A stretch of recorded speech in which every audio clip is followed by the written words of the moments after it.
यहाँ पर बीमा के बारे में काफ़ी चर्चा हुई कि बीमा क्षेत्र कितना बढ़ा हुआ है और कितना बढ़ सकता है। हालांकि हकीकत यह है कि पिछले 70 साल में जब से हम आज़ाद हुए हैं, भारत में करीब करीब जीडीपी का जो परसेंटेज देखते हैं, करीब 3.5% से भी कम बीमा का एक योगदान रहा है। और बीमा का ज़रूरत क्या है, कई बार हम सोच लेते हैं, खास करके जो हम बीमा इंडस्ट्री से आते हैं, कि बीमा ज़रूरी है, लेकिन किसी आदमी को बीमा की ज़रूरत लगती नहीं है। कोई भी आदमी जब तक मुसीबत में नहीं आता है तब तक वो बीमा के बारे में सोचता नहीं है, और जब मुसीबत में आता है तब तक बहुत देर हो चुकी होती है।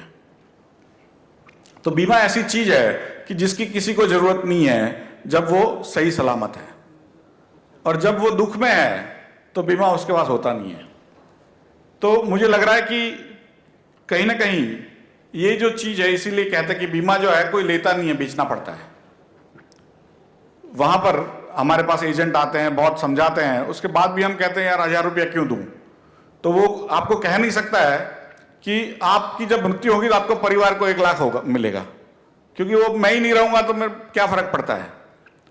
तो बड़ी कठिन परिस्थिति से जो एजेंट होते हैं हमें एक्चुअली बीमा बेचते हैं।